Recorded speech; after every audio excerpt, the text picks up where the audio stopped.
অগ্নি 6, যেটা শুধু ভারতেরই নয় বরং গোটা এশিয়ার ইতিহাসে সবথেকে শক্তিশালী এবং সবথেকে বেশি দূরত্বে আঘাত হানা মিসাইল হবে। এই মিসাইল সম্বন্ধে আমরা আগে অনেকবার শুনেছি, এর অনেক আপডেট আপনাদের দিয়েছি, কিন্তু আজকে আপনাদের যেই খবরটা জানাতে চলেছি সেটা ওই সবগুলোর মধ্যে সবচেয়ে বড়। তো চলুন সেই খবর জেনে নেওয়া যাক। বন্ধুরা, এই পুরো বিষয়টা শুরু হয়েছিল আজ থেকে 1 বছর আগে। আপনাদের মনে আছে ভারত এক ভীষণ শক্তিশালী মিসাইলের পরীক্ষা করেছিল, আর সেই মিসাইলের নাম ছিল অগ্নি প্রাইম বা অগ্নি 5 মার্ক 2। আসলে আমাদের যে পুরনো অগ্নি 5 মিসাইল ছিল সেটারই একটা আপগ্রেডেড ভার্সন। প্রথম যে অগ্নি 5 ছিল সেটা আগেই অনেক ভালো ছিল, কিন্তু এটাকে আরো আপগ্রেড করা হয়েছে। যেমন ওজন 20% কমানো হয়েছে, যার জন্য হামলা করার ক্ষমতা আরো বেড়ে গেছে, এর গতি বেড়ে গেছে। এছাড়া এতে যে টেকনোলজি ছিল আউটডেটেড হয়ে গেছিল সেটাকে আপগ্রেড করে আরো অ্যাডভান্স করে দেওয়া হয়। এছাড়া এতে যে ওয়ারহেড লাগানোর ছিল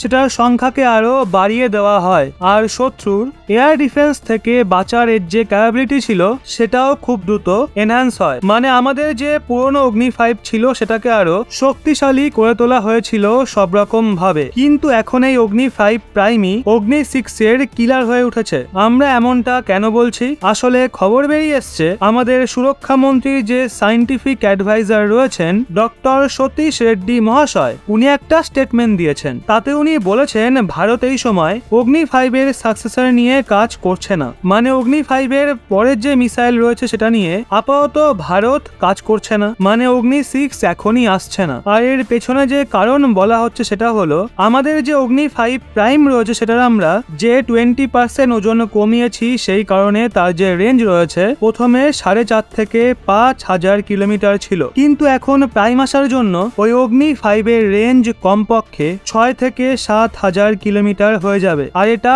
ভারতের জন্য যথেষ্ট, কারণ অগ্নি 5 প্রাইমের রেঞ্জে চীনের সমস্ত শহর চলে আসে। এটা চায়নার যে কোনো শহরে নিউক্লিয়ার ওয়ারহেডের ডেলিভারি খুবই সহজে করতে পারবে। চীন তো ছাড়ুন, এটা তার আগেও চলে যেতে পারবে। অর্ধেকের বেশি ইউরোপ এর রেঞ্জে খুবই সহজে চলে আসে, মানে এটা ভারতের প্রয়োজনীয়তাকে এই সময় পূরণ করছে। এর জন্য বর্তমানে এখন ভারতের অগ্নি 6 এর প্রয়োজন নেই।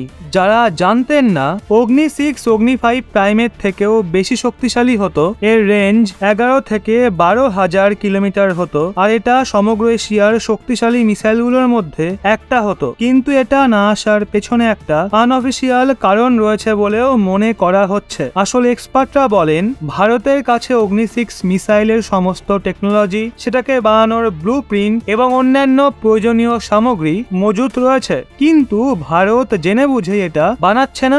ভারত জেনে বুঝেই এই স্টেটমেন্ট দিয়েছে। আসলে এর কারণ হলো অগ্নি 6 এতটাই শক্তিশালী, এর রেঞ্জ এতটাই বেশি যে এটা পুরো আমেরিকাকে কভার করতে পারে। এখন যেহেতু ভারত বর্তমানে আমেরিকাকে নিজের অ্যালয় বানাতে চায়, এর জন্য ভারত এই সময় না তো অগ্নি 6 বানাচ্ছে আর না তো এর টেস্ট করছে, কারণ এর ফলে আমেরিকার ভয় সৃষ্টি হবে, যার প্রভাব ভারত আমেরিকার সম্পর্কেও দেখতে পাওয়া যাবে। একে অপরের প্রতি ইনসিকিউরিটি ফিল হবে, আর দুজন একে অপরকে ভরসা করতে পারবে না। আমরা আপনাদের অফিসিয়াল এবং আনঅফিসিয়াল দুটো বিষয়ই বললাম। এখন আপনারাই বলুন এই বিষয়ে আপনাদের কি মতামত।